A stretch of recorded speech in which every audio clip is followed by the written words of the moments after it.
My family said they found better entertainment than my birthday party and skipped my celebration for an expensive restaurant. When mom and dad told me I'm too old to be upset about it, I cut all contact and fled to another city. Sup Reddit, I'm a 29-year-old plumber, and what I'm about to tell you is going to be a long story, but trust me when I say the payoff is absolutely worth it. I need to get this off my chest because what happened over the past year and a half has completely changed my life. And honestly, I'm proud of how I handled the entire situation. I've always been the responsible one in my family. While other people my age were partying through college and racking up massive student debt, I was learning a trade, saving money, and living well below my means. I drive a paid-off 2017 Ford F-150 that I need for work, and I live in a modest house that I bought 4 years ago in Tampa. I've got a decent emergency fund plus retirement savings. Basically everything you're supposed to do as a responsible adult, right? My family situation, however, is incredibly complicated. My older sister Madison is 31 and has been the golden child since birth, despite being a complete disaster as a human being. My parents treat her like she's some kind of misunderstood genius who just needs the right opportunity to shine. In reality, she's a lazy, entitled brat who's never held a steady job in her adult life. Madison has had maybe 25 different careers over the years. She's been a life coach, gotten involved in essential oils MLM schemes, tried to be an Instagram influencer, worked as a freelance photographer, attempted personal training, became a massage therapist, worked as a dog walker, ran an Etsy shop, tried party planning, got her real estate license, and she's lasted a maximum of 3 months at each of these ventures. There's a bunch of other stuff I can't even remember anymore.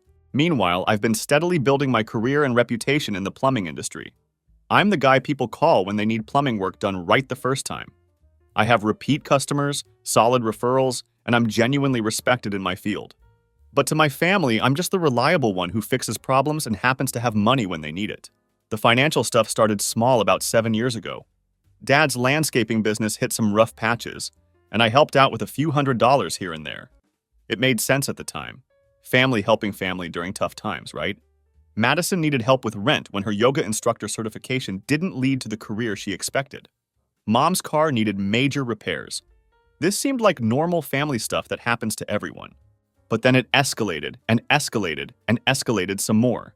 Dad started asking for $750 to $1,100 every few months when jobs got delayed or equipment cost more than he had budgeted for. Madison would call me sobbing about credit card bills, and I'd transfer her $1,800 to help out because she was really trying this time with whatever new business venture she'd started. Mom needed dental work that insurance didn't cover, another $3,200 from me. Dad's work truck needed a new engine, $3,800. Madison's laptop died, and she absolutely needed a MacBook Pro for her photography business, $2,700. Here's the real kicker. They all act like I should be grateful for the opportunity to help them, like it's some honor to be their personal ATM. Madison literally once told me, "It's so sweet that you're successful enough to help family," while showing off her new designer purse that I essentially paid for through the rent help I'd given her the month before. Not once did any of them pay me back. They'd promised to when things got better, but there was always another crisis, another emergency, another reason why now wasn't the right time. Meanwhile, I'm watching Madison post Instagram stories from expensive restaurants and nail salons while I'm eating tuna sandwiches for lunch to save money because I just bailed her out again. But the breaking point, the thing that made me realize I wasn't a son or brother to these people, just a funding source, that came last April on my 29th birthday. And it's where this revenge story really begins. Let me set the scene for you. I don't usually make a big deal about my birthday, but turning 29 felt different somehow. Maybe because I was looking around at my life and realizing that while I was doing well professionally and financially, I felt pretty isolated from my family despite everything I'd done for them. So I decided to do something low-key but nice. I told my family I was having people over Sunday afternoon for a barbecue. Nothing fancy? I just figured we'd grill some steaks, hang out in the backyard, maybe play some games. I cleaned my house from top to bottom, bought way too much food, set up the patio furniture, and got the grill ready. I was actually excited about it. My buddy Connor, who I went to trade school with and is an HVAC guy now, showed up early with his portable speaker and cornhole boards. "Dude, this is going to be awesome," he said, helping me set everything up. "When's your family getting here?" I told him probably around 2 p.m., the same time I told everyone else to come. Connor knows my family situation pretty well. He's been around for some of the drama over the years. So he just nodded and started setting up the cornhole boards. Friends started showing up around 1:30. Connor brought his girlfriend Nicole. My coworker Tommy came with his wife. A few other guys from work came, some neighbors, and a couple people from my softball league. It was a good group of about 14 people total. Everyone brought snacks or beers, the grill was going strong, music was playing, and it was actually turning into a really nice afternoon. Except I kept checking my phone like an idiot. See, my family has this pattern where they're always late to everything, but they show up eventually. Mom always sends these long, rambling texts on my birthday about how proud she is and how I'm such a good son. Madison usually sends at least some emoji spam or a selfie. Dad's more of a phone call guy. He'll call sometime during the day to check in. But 2 p.m. came and went, then 3 p.m., then 4 p.m. Not a single text, call, or message from any of them. Connor noticed me being weird about it around 4:30. He walked over while I was flipping steaks and said quietly, "Everything good, man? You seem distracted." I just shrugged and said the family was running late, I guess. He gave me this look like he wanted to say something but held back. Connor's got good instincts about people, and he's never been a huge fan of how my family treats me. The party went until about 8:30 p.m., and it was genuinely fun, despite my family being complete no-shows. People were telling me they had a great time, thanking me for hosting and saying we should do it again soon. But I couldn't shake the feeling that something was really wrong. This wasn't just being late. This was complete radio silence on my birthday. After everyone left, I sat on my porch cleaning up and feeling sorry for myself. That's when I made the biggest mistake of the day. I decided to check social media to see if maybe they'd posted something about being busy or running late or whatever. What I found instead changed everything. I opened Instagram, and right there at the top of my feed was a story from Madison. Multiple posts throughout the day that I'd somehow missed while I was hosting my party. The first one was from around noon. A mirror selfie of her and 2 of her girlfriends getting ready, with the caption, "Girls' Day, finally some quality time with my favorites." Then another one from 1 p.m. The 3 of them plus my mom in an Uber, all dressed up heading somewhere, with adventure time with the best women in my life. But it was the 3 p.m. post that made my blood run cold. All 4 of them at some fancy rooftop restaurant downtown. Big smiles, elaborate cocktails, and appetizers spread across the table. The caption read, "Treating my amazing mom to the good life, she deserves everything, and more love my girls." I stared at that photo for probably 5 full minutes. My birthday. They spent my birthday having an expensive girls' day while I was at home setting up a party they never intended to come to. But wait, it gets worse. I scrolled through the rest of her story posts. 4 p.m., group photo at some expensive boutique with shopping bags. 5 p.m., all of them getting mani-pedis at a high-end salon. 6 p.m., more food at another restaurant. 7 p.m., dessert at some artisanal ice cream place that charges $15 for a sundae. The last post was from 8:30 p.m., a boomerang video of all 4 of them laughing and toasting with fancy coffees. Best day, ever loved these amazing women so much. My birthday. They'd planned an entire expensive day out and completely ghosted me on my birthday. I recognized some of those places from when I'd looked them up before. That rooftop restaurant, I'd checked it out once thinking about taking a date there, but decided against it because entrees started at $42, and that was just too much for my budget at the time. The salon they went to charges $95 minimum for basic services. The boutique they shopped at sells purses that cost more than most people make in a week. This wasn't some spontaneous hangout. This was a planned, expensive day out that probably cost $500 to $600 per person. And somehow, my 29th birthday just didn't register on their radar at all. But here's the part that really made me see red. I scrolled back through Madison's regular posts, not just stories, and found something from 4 days earlier. A photo of her and mom having coffee with a caption that included, "Planning the perfect girls' day with my bestie mom works so hard and deserves to be spoiled, can't wait for Sunday." Sunday. My birthday Sunday. They'd been planning this for days and knew exactly when they were doing it.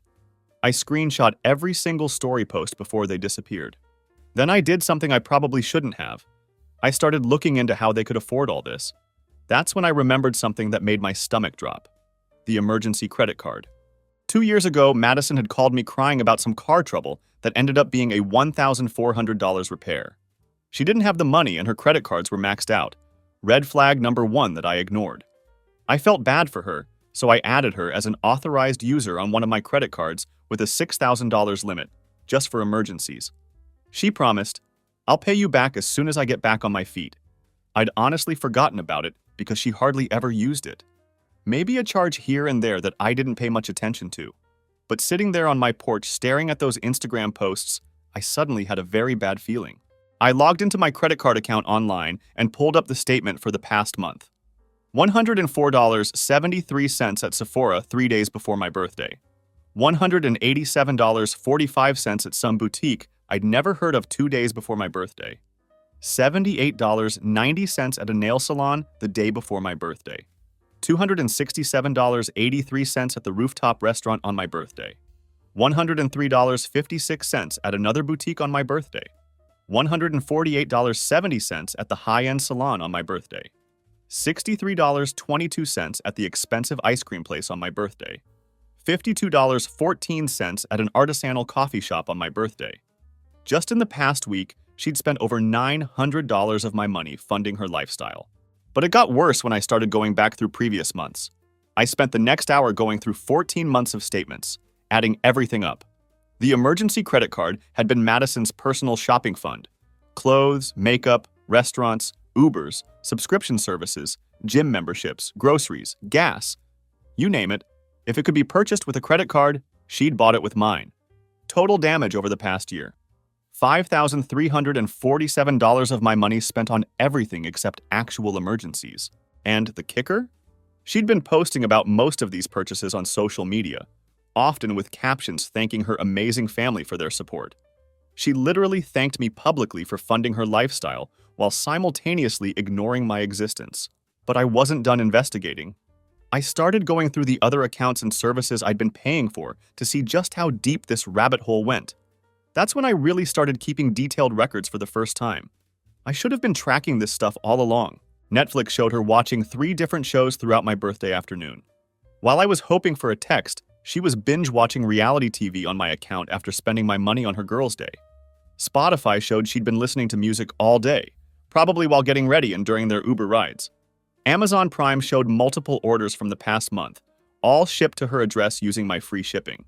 The family phone plan I'd been covering for 4 years, her phone had used 54 GB of data the previous month. For reference, I used about 15 GB. She was streaming videos, posting on social media, and living her digital life on my dime. I sat there until almost midnight building a complete financial picture of how my family had been using me. The credit card charges, the monthly bills I covered, the loans that never got repaid, the bailouts and emergency help over the years. Once I started actually tracking everything systematically, the numbers were staggering. Conservative estimate. I'd given my family over $32,000 in the past 7 years.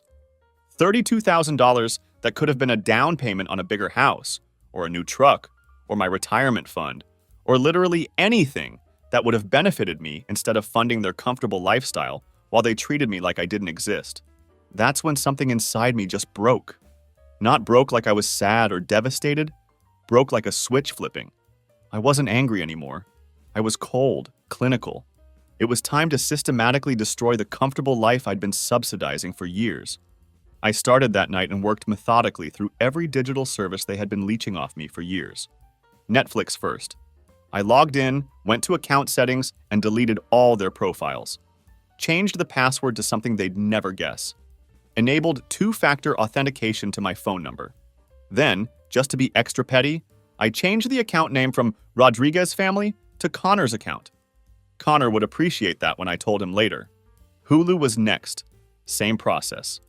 Deleted their profiles, changed password, 2-factor authentication. Amazon Prime took a little longer because Madison had stored payment methods and shipping addresses. I removed all of that, deleted her shipping addresses, and changed the account settings so only I could make purchases or changes. No more free shipping for her endless online shopping addiction. Spotify Family Plan became just my individual account. No more premium music streaming for people who couldn't even remember my birthday. But I saved the big one for last. The credit card. At 2:53 a.m., I called the 24-hour customer service line for Chase. The rep who answered sounded tired, but professional. "I need to remove an authorized user from my account and cancel this card number," I said. "Sure, I can help you with that. Can I ask the reason for the removal?" "The authorized user has been using the card beyond the scope of what was agreed upon, and I want to close their access." The rep walked me through the process. Removing Madison as an authorized user would be immediate. They'd issue me a new card with a different number, which would automatically make her existing card invalid. "Just so you're aware, sir, this will immediately terminate their ability to use the card, and any recurring charges they have set up will be declined." Perfect, that's exactly what I want. Within minutes, Madison's access to my credit was completely cut off. But I wasn't done. One more thing. I want to dispute several charges from the past few months that were outside the scope of authorized use. The rep explained the dispute process. Since I was the primary cardholder disputing charges made by an authorized user who exceeded their permission, I could challenge specific transactions. I identified the obvious personal shopping sprees and lifestyle expenses that were clearly not emergencies. "We'll investigate each disputed charge.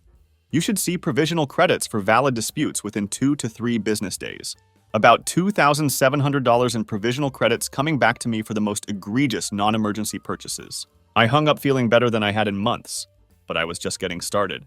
The first text came at 7:28 a.m. the next morning. "Madison, Netflix isn't working." 7:52 a.m. "Seriously? What's wrong with the Netflix? It won't let me log in." 8:21 a.m. "None of the streaming stuff works. Did you change the passwords or something?" 8:37 a.m. "Hello, why aren't you answering me? I was at work by then, starting a big commercial job that would keep me busy all day." Perfect timing, honestly. Let her marinate in confusion for a while. By lunchtime, my phone had 7 missed calls and about 18 text messages from various family members. Mom calling, dad texting, asking what was wrong with our Netflix account, Madison calling from different numbers. The best one was a text from dad at 11:52 a.m. "Son, your mother can't watch her shows and she's getting upset. Can you fix whatever's wrong with the streaming stuff? Your mother can't watch her shows on my account that I pay for," after they completely ignored my birthday. I didn't respond to any of it. Just worked my job, had lunch with Connor and Tommy, and let my phone blow up in my toolbox. Around 3:15 p.m., I got a call from a number I didn't recognize. Thinking it might be work-related, I answered. It was Madison, and she was absolutely losing her mind. "What the hell is wrong with you?" she screamed before I could even say hello. "My card got declined at Target, and I looked like a complete idiot in front of everyone. And now none of our accounts work. What did you do?" The entitlement in her voice was unbelievable. Not, "Hey, what happened?" or "Is everything okay?" but immediately jumping to accusations and anger. "Sounds like you're having a rough day," I said calmly. "Don't give me that! I know you did something! My card hasn't worked since yesterday, and now I can't get into anything! Fix it right now!" "Which card are you talking about, Madison?" "You know which card. The emergency one you gave me." "Oh, that card. Yeah, I canceled it." Silence. "Then you... What?" "I removed you as an authorized user." Funny thing about emergency cards. They're supposed to be for emergencies. Spending $900 in a week on shopping and restaurants doesn't really qualify. "That's not... I was going to pay you back." "With what money? You don't have a job." More silence. Then she tried a different approach. "Look, I'm sorry about your birthday, okay? We just got busy and lost track of time. But this is insane. You can't just cut us off from everything. Watch me." I hung up and turned my phone off for the rest of the workday. That evening, I got home to find Mom's car in my driveway. She was sitting on my front porch looking like someone had died. Full dramatic morning pose, head in hands, shoulders slumped, the works. "We need to talk," she said as I walked up. I unlocked my door and let her in. She immediately launched into this whole performance about how I was tearing the family apart over nothing, how Madison was confused and hurt, how Dad was worried about me. "I don't understand what's gotten into you," she said, sitting on my couch like she owned the place. "This isn't like you. You've always been the reasonable one, the one who keeps the peace. Keeps the peace by funding everyone else's life while getting treated like furniture." Madison made some mistakes with that card, but she didn't mean any harm. She's just going through a tough time right now and needed some support. "What tough time?" I asked. "She doesn't have a job to be stressed about. She doesn't have bills to worry about because I pay for everything. What exactly is tough about her life?" Mom got that look she always gets when she can't defend Madison's behavior, but refuses to admit it. She's trying to figure out her path. Not everyone finds their calling as early as you did. Mom, she's 31 years old. When exactly is she going to figure it out? That's not fair. She's creative and entrepreneurial. Those types of people need more time and support to find their niche. I pulled out my phone and showed her the credit card statements I'd screenshot. This is $5,300 worth of support just in the past year. For someone who's supposedly struggling, she sure spends a lot on makeup and restaurants. Mom barely glanced at the screen. Money isn't everything. Family is supposed to help each other. You're right. Family is supposed to help each other. So where was my family yesterday? That's when the truth came out. Yesterday? What about yesterday? She genuinely had no idea, no clue what day it was or why I might be upset. It was my birthday, Mom. I watched her face change as she realized. First confusion, then recognition, then panic as she understood how badly they'd screwed up. Oh, honey, I'm so sorry. We just had this girls' day planned for so long and Madison was so excited about treating me to something nice for once, and I completely lost track of what day it was. Lost track of her son's birthday. Madison planned that day to treat you to something nice with my money on my birthday while ignoring me completely. It wasn't like that. She didn't mean to. Mom, I saw the Instagram posts. You guys spent the entire day at expensive places posting about how amazing it was while I sat at home hoping for a text. She started crying then. Not real tears, but the manipulation tears she's used my whole life when she gets called out on something. We didn't mean to hurt you. We love you so much. You're such a good son, and we're so proud of you. If you're so proud of me, why do you only call when you need money? She couldn't answer that. Here's what's going to happen, I told her. I'm done being the family ATM. No more credit cards, no more paying bills, no more bailouts. You guys are going to figure out how to live like adults. But what about the phone bill and the streaming services? We can't afford. Then you'll figure it out or do without. That's when she tried the guilt trip. Your father's business is struggling right now. We might lose the house if you don't help us. Then maybe Dad should look into getting a regular job with steady pay instead of relying on his son to cover the gaps. She left after that, but not before trying one more angle. I hope you'll reconsider this when you've calmed down. We're still your family, and family forgives each other. Family forgives each other, but apparently family doesn't remember each other's birthdays or pay back loans or show basic respect and appreciation. After she left, I made a decision that would really show them what nuclear looked like, the phone plan. I'd been paying for our family phone plan for 4 years. 5 lines total. Me, Mom, Dad, Madison, and even Madison's useless boyfriend, Blake, who hasn't had a real job in over 3 years, but somehow raided his own line on my account. The next morning, I called Verizon during my lunch break. I need to make some changes to my account, I told the customer service rep. Sure thing. What can I help you with today? I want to remove 4 lines from my family plan and convert to an individual account. Oh, okay. I should let you know there might be early termination fees if any of those lines are still under contract. That's fine. Bill me for whatever it costs. The rep walked me through each line. Blake's phone was still under contract. $210 fee. Madison's phone had some kind of device payment plan. $390 fee. Mom and Dad's lines were clear. So the total for early termination fees would be $600. Are you sure you want to proceed? Absolutely. I need to give you a 30-day notice that service termination is scheduled, which is required by law. The lines will be disconnected exactly 30 days from today unless they're transferred to a new account. This was actually better than immediate cutoff. It gave them time to figure out their own phone service, but with a hard deadline.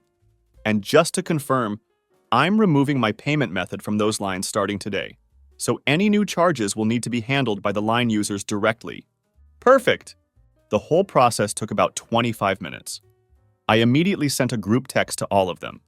Your phone lines will be disconnected in 30 days. You need to set up your own service. This is your only notice.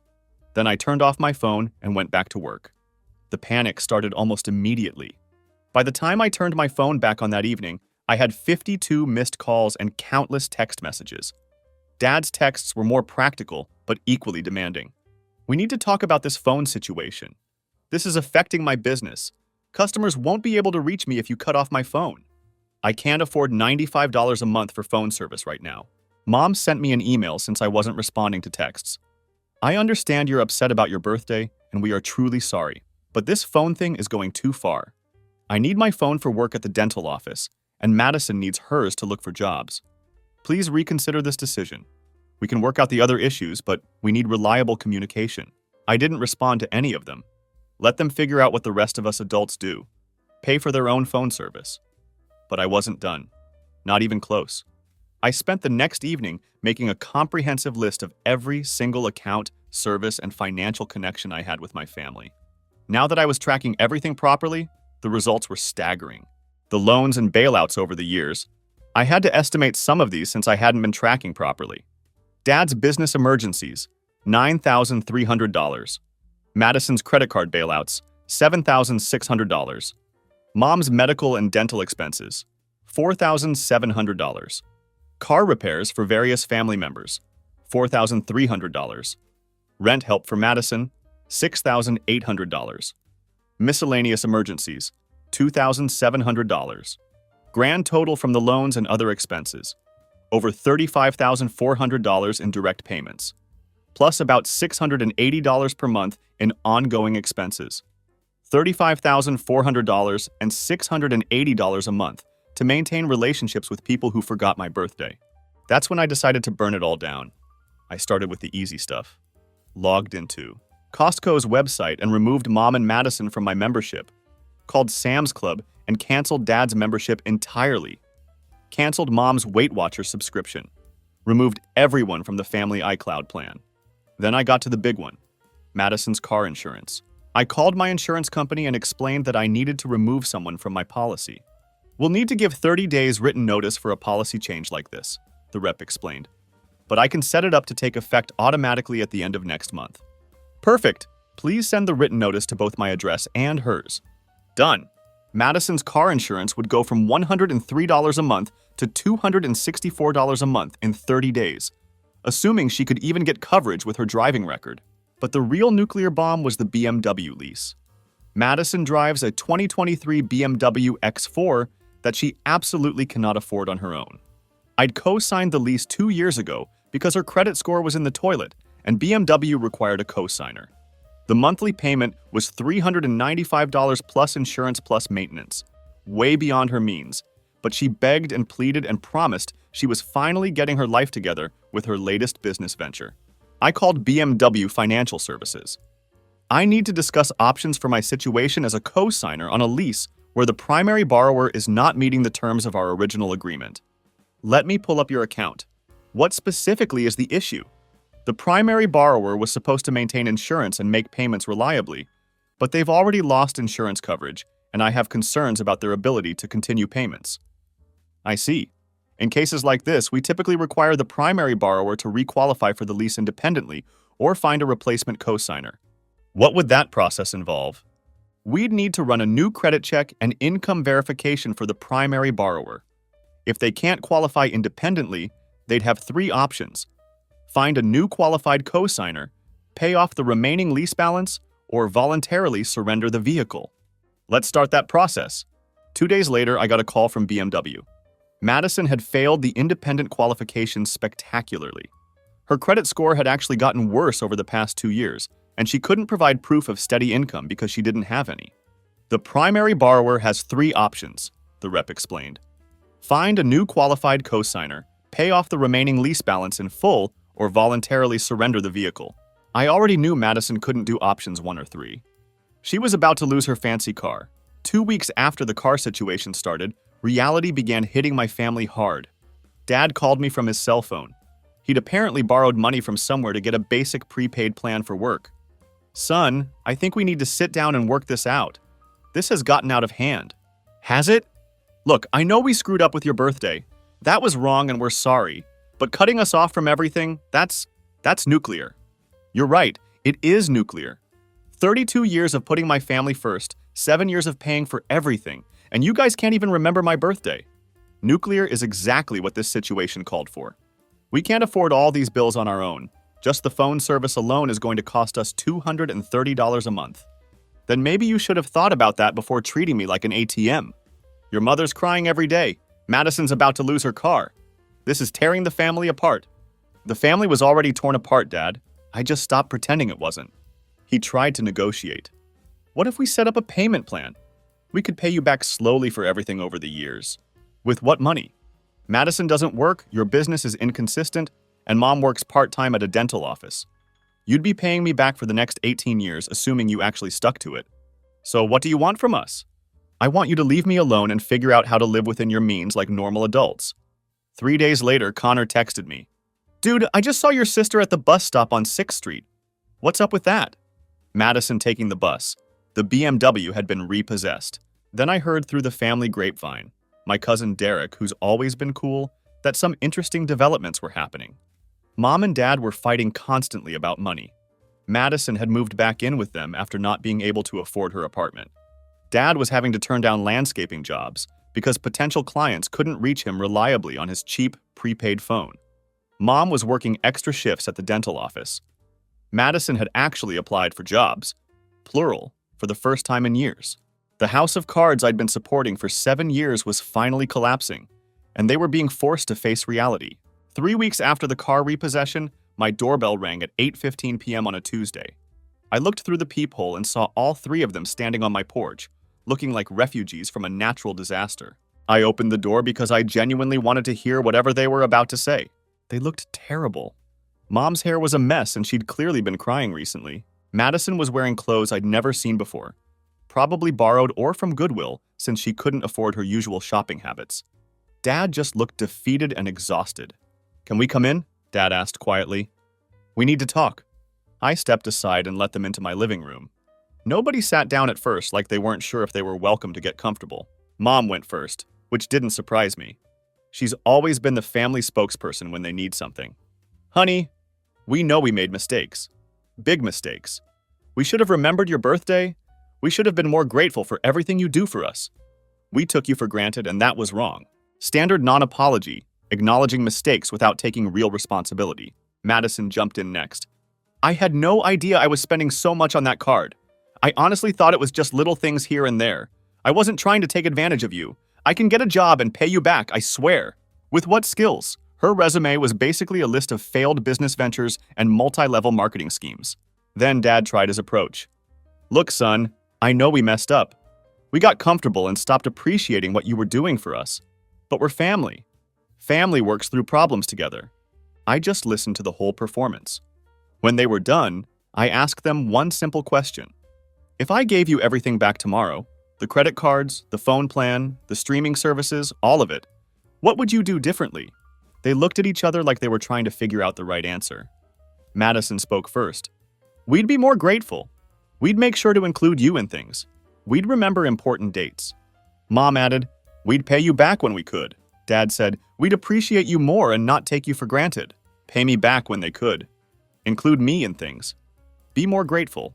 Not one of them said they'd become financially independent. Not one of them offered to stop taking my money. They just wanted to manage the relationship better, so I'd be willing to keep funding their lifestyle. You want to know what I realized over the past month? I said. I've given you guys over $35,400 in the past 7 years. $35,400. That's more than half my annual salary some years. That $35,400 could have been a down payment on a bigger house. It could have been a new truck. It could have been my retirement fund. Instead, it went to keeping you comfortable, while you treated me like I was invisible unless you needed something. Dad tried to interrupt, but I kept going. You want to know the really pathetic part? I would have kept doing it forever if you just treated me like family instead of like a bank account. If you'd remembered my birthday, if you'd invited me to things, if you'd ever just once asked how I was doing instead of what I could do for you. Mom started crying again, but this time it looked real. So here's what's going to happen, I continued. You have exactly 1 year to prove you can survive without my money. No credit cards, no co-signing, no bailouts, no monthly bills, nothing. If you can make it 365 days without asking me for a single dollar, maybe we can talk about having a relationship again. And if we can't, Madison asked, then you'll know for sure that you never actually loved me. You just loved what I could do for you. The silence stretched for probably a full minute. Finally, Dad asked, what if we really can't make it? What if we lose the house? Then you'll figure out what you can actually afford and live within those means like everyone else in the world does. Madison tried one more angle. What about Christmas and birthdays? Are you really going to miss family holidays over this? Madison, you missed my birthday 3 weeks ago to go shopping with my money. Don't lecture me about family holidays. They left without saying another word, and I was done with them, at least for the foreseeable future. But here's where the story gets really interesting, because what happened over the next year proved everything I suspected about my family and vindicated every decision I'd made. The first few months were rough for them, from what I heard through Derek. Dad had to get a regular construction job working for someone else because his landscaping business couldn't survive without my financial backing. Turns out when you're not subsidizing equipment repairs and covering gaps between jobs, a small business needs to actually be profitable. Mom picked up more hours at the dental office. Madison got her first real job in years at a call center, making $13 an hour and hating every minute of it. They had to downsize to a smaller rental house, sell Dad's work truck and get something used and reliable, cancel all their subscriptions and memberships, and learn to cook at home instead of eating out constantly.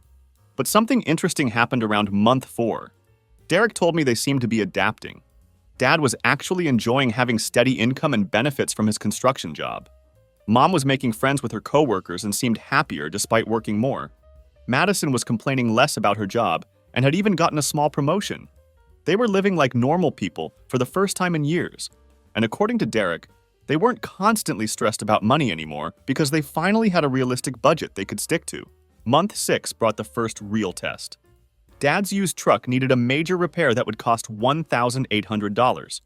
In the old days, this would have been an automatic call to me. Instead, they shopped around for the best price, got a second opinion that showed the first estimate was inflated, found a reliable mechanic who did the work for $1,200. And they actually had the money saved up for it because they'd been living below their means and building an emergency fund. Month 8 brought another milestone. Madison got a better job at a local credit union, started as a teller, but showed real aptitude for the work. She was learning about financial planning and budgeting, ironically becoming better with money than she'd ever been when she had unlimited access to mine.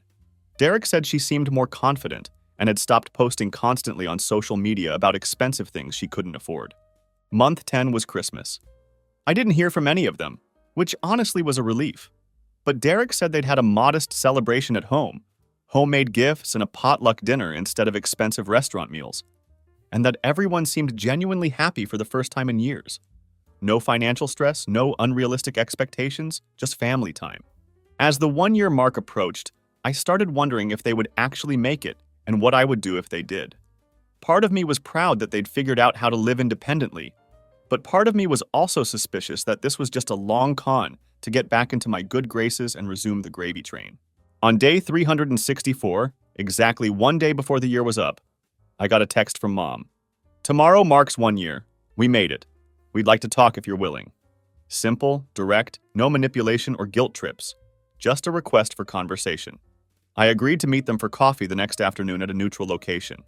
When I walked into the coffee shop, they were already there, sitting at a corner table looking nervous but healthier than I'd seen them in years. Dad had lost weight and looked less stressed. Mom's hair was styled nicely, and she seemed more put together. Madison looked completely different. Professional clothes, confident posture, like she'd actually grown up. We sat down and there was an awkward silence for a minute. Finally, Dad spoke up. We did it. 365 days without asking you for anything. We wanted you to know that and to say thank you. Thank you? I asked, confused. For forcing us to grow up, Mom said. For making us face reality and learn how to take care of ourselves. I know it doesn't seem like it, but cutting us off was the best thing you could have done for us.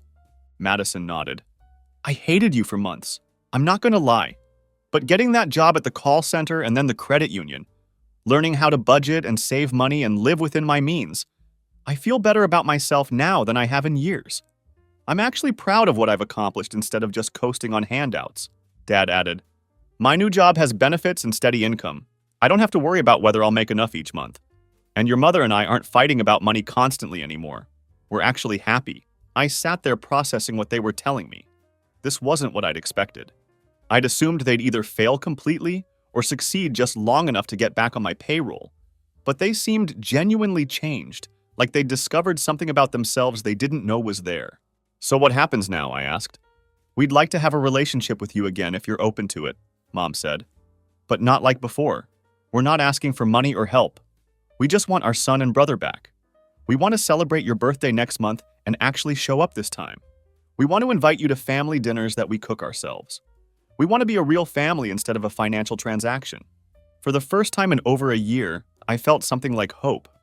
That maybe we could actually have the relationship I'd always wanted, where I was valued for who I was instead of what I could provide.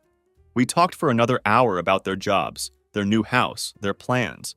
And for the first time in years, it felt like talking to family instead of talking to creditors. As we were getting ready to leave, Madison pulled me aside. I know I can never really make up for all the money you gave us over the years, but I want you to know I've been putting $200 a month into a savings account to pay you back, even though you never asked for it. I'm up to $1,600 so far, and I'm going to keep going until I've paid back every penny. Not because I have to, but because I want to. Because I finally understand what it means to earn something instead of just taking it. I walked out of that coffee shop feeling lighter than I had in years. Not because I was getting my money back, but because I was getting my family back. The family I'd always hoped they could be. And it only took going completely nuclear to make it happen.